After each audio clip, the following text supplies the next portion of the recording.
नमस्कार, मैं हिमांशी। स्वागत है आपका द पैम्फलेट में। मेडिकल सिस्टम में ऑर्गन ट्रांसप्लांट अपने शुरुआती दिनों से एक लंबा सफर तय करके काफी आगे पहुंच चुका है। समय के अनुसार इसके प्रति लोगों का नजरिया न केवल बदला है बल्कि रिफाइन भी हुआ है। ये हम सब जानते हैं कि मेडिकल फील्ड में इसके प्रयोग के शुरुआती दिनों से ही कई लोगों को इस प्रक्रिया पर संदेह भी रहा और मेडिकल सिस्टम की इस विधा की प्रभावशीलता को लेकर चिंता भी थी। पर अब इसे लेकर सहजता बढ़ी है और इस पर लोगों का विश्वास भी पहले से बढ़ा है। लोगों के नजरिए के बदलने के पीछे ऑर्गन ट्रांसप्लांटेशन की सफलता दर में हुए सुधार का भी बड़ा हाथ है। आज ऑर्गन ट्रांसप्लांटेशन को व्यापक रूप से लाइफ सेविंग मेडिकल प्रोसीजर के रूप में एक्सेप्ट किया जाने लगा है और बहुत से लोग जरूरतमंद लोगों की मदद करने के लिए ऑर्गन डोनर बनने के इच्छुक भी हैं। Indian society of organ transplantation द्वारा 2019 में किए गए एक सर्वे के मुताबिक भारत में 86% लोग अंगदान के बारे में जागरूक हैं और उनमें से 60% अपने अंगदान करने के इच्छुक भी हैं। देखा जाए तो पहले से इसमें महत्वपूर्ण सुधार आया है, क्योंकि पहले लोगों को अंगदान के बारे में ज्यादा जागरूकता नहीं थी और दान की दर बहुत कम थी। तो चलिए सबसे पहले जानते हैं क्या है ऑर्गन ट्रांसप्लांटेशन। ऑर्गन ट्रांसप्लांटेशन यानी अंग प्रत्यारोपण एक सर्जिकल प्रोसीजर जिसमें किसी व्यक्ति के शरीर के एक डैमेज्ड ऑर्गन को एक डोनर से मिले हेल्दी ऑर्गन के साथ बदल दिया जाता है। ट्रांसप्लांटेशन विभिन्न अंगों पर किया जा सकता है, जैसे हार्ट, लंग्स, लिवर, किडनी या फिर किसी भी अंग के छोटे हिस्से जैसे किसी टिश्यू पर भी ट्रांसप्लांटेशन किया जा सकता है। हमारे देश में डोनर्स की कमी के साथ अंगों की अधिक मांग के कारण भारत में ऑर्गन ट्रांसप्लांटेशन लगातार एक बढ़ता हुआ क्षेत्र है। हालांकि इस क्षेत्र को कई चुनौतियों का सामना करना पड़ता है। इन्हीं चुनौतियों को देखते हुए केंद्रीय स्वास्थ्य मंत्री डॉक्टर मनसुख मांडविया देश में अंगदान और प्रत्यारोपण क्षेत्र में सुधार के लिए दूरदर्शी स्ट्रक्चरल चेंजेस का प्रयास शुरू किया है। प्रधानमंत्री नरेंद्र मोदी ने अपने मन की बात कार्यक्रम में भी लोगों से इस नेक काम के लिए आगे आने का आग्रह करके देश में अंगदान को एक नई गति दी है।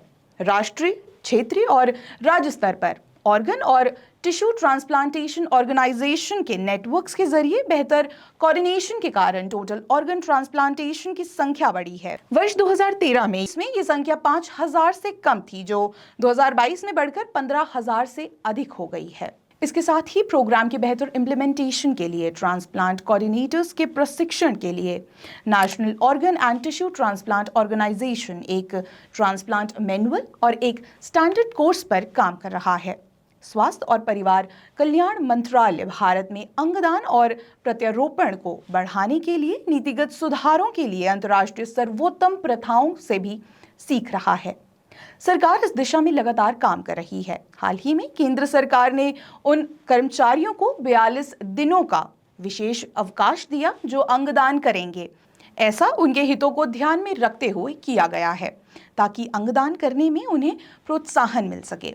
भारत सरकार ने अंग प्रत्यारोपण क्षेत्र में चुनौतियों के समाधान के लिए कई नीतियों को लागू किया है, जिसमें सबसे महत्वपूर्ण नीतियों में से एक national organ and tissue transplant programme है, जिसका उद्देश्य देश में अंगदान और प्रत्यारोपण को बढ़ावा देना है। भारत में अंगदान क्षेत्र में स्ट्रक्चरल चेंज की आवश्यकता कई कारकों से प्रेरित है। सबसे पहले देश में अंगों की अत्यधिक मांग है।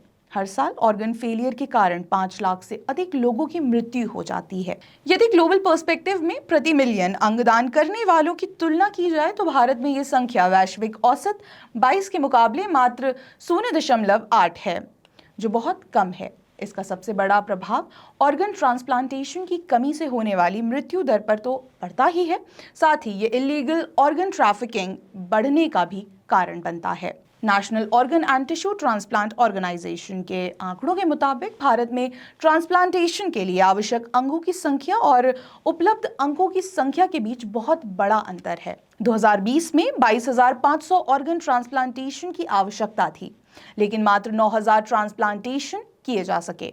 यह आवश्यकता और उपलब्धता के बीच करीब 60% का अंतर है। देश में जून 2021 तक लगभग 2,38,000 से अधिक लोगों का नाम किडनी ट्रांसप्लांट के लिए सूची में है।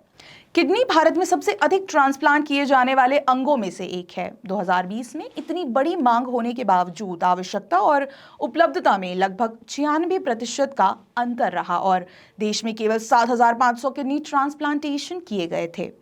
इसी तरह लिवर ट्रांसप्लांट के क्षेत्र में भी यही स्थिति है। 2020 में भारत में केवल 1,500 लिवर ट्रांसप्लांट किए जा सके, जबकि अनुमानित आवश्यकता 25,000 की थी। ऐसे में ऑर्गन की मांग और उपलब्धता में 94% का एक बड़ा अंतर रहा। हार्ट ट्रांसप्लांट के मामले में डोनर्स की कमी और अधिक है। 2020 में लगभग 50,000 की आवश्यकता के मुकाबले केवल 145 हार्ट ट्रांसप्लांट किए गए, जिससे 99.7% का अंतर रह गया। इन समस्याओं के हल के लिए भारत सरकार ने प्रौद्योगिकी के उपयोग के माध्यम से अंगदान के बारे में जागरूकता बढ़ाने और अंगदान प्रक्रिया को कारगर बनाने के प्रयास किए जा रहे हैं। भारत ऑप्ट आउट प्रणाली को अपनाने पर भी विचार कर सकता है, जहां व्यक्तियों को तब तक अंगदाता माना जाता है जब तक कि वे स्पष्ट रूप से ऑप्ट आउट नहीं करते हैं। ये प्रणाली कई देशों में दान दरों में वृद्धि करने में सफल रही है। स्पेन 2020 में प्रति मिलियन जनसंख्या पर 48.9 दानदाताओं के साथ दुनिया में अंगदान की उच्चतम दर दर्ज कर चुका है।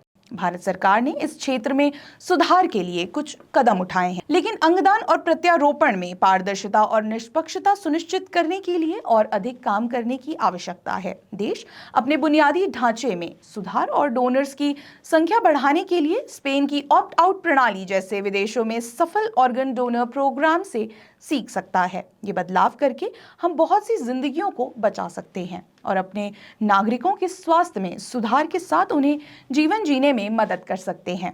कैसा लगा आपको हमारा ये वीडियो? कमेंट बॉक्स पर लिखकर अवश्य बताएं। तब तक के लिए देखते रहिए द पैम्फलेट। धन्यवाद।